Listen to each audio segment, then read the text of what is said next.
So one day, in her sorrow, she left the castle and went out for a walk in the woods, and she found herself sitting on an old log in front of an even older oak tree, gently weeping to herself. And just then, from the oak tree emerged an old woman, and the woman said, "My dear, what troubles you so? I see your heart is filled with sorrow." And the queen told the old woman of her situation. "Ah," said the woman, "easy to solve. Yes, yes. At the next full moon, you must go out to the northeast corner of your garden. Take a cup. Speak your sorrow into the cup and place it upside down on the ground. The next morning when you come out, there will be 2 flowers underneath the cup, a red one and a white one. Whatever you do, eat only the white flower." And with that, the old woman melted back into the oak tree. Well, the queen did exactly as she had been instructed.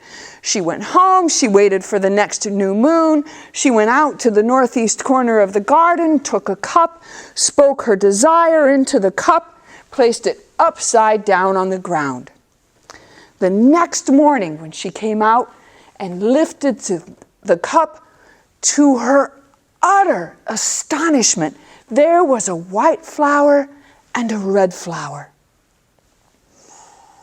I don't know why we do this in the face of very sage advice from old women who have emerged from oak trees, but we do. She looked at those 2 flowers, she felt her desire for a child, and she scooped them both up and she gobbled them down. And immediately, in the way that women know, she knew she was with child. Well, she went back to the castle, and the next 9 months passed as they typically do. Now the great night for the birth came. They were up in the room in the tower where these things happen. All the women were there. They were singing songs. They were beating drums, getting ready to welcome this new one into the world. The midwife was there, ready to catch the baby. A cry from the queen, a push, and out popped a little black snaky thing. Ah! The midwife grabbed it, chucked it out the window, and they never spoke of it again. Another cry from the queen, another push. Boop! Out popped the most beautiful baby boy you'd ever hoped to see. Well, that fine little prince, he was the apple of everyone's eye. He was the delight of the kingdom. Everyone was in love with this child. And the next 17 years passed rather uneventfully. And then the time came for the prince to go out and find his own bride. And so he mounted his horse, said farewell to his parents, and rode off in search of a bride. The first crossroads that he came to, up came a great black serpent. It hissed at him. It clashed its fangs and said, "Older brothers marry first."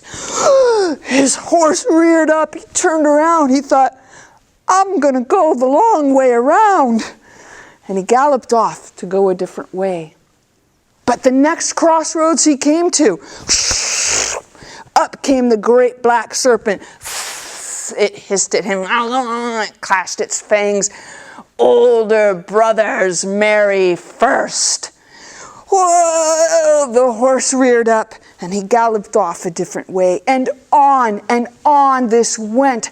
Every crossroads he came to the whole day, until there was nothing left to do except head back to the castle.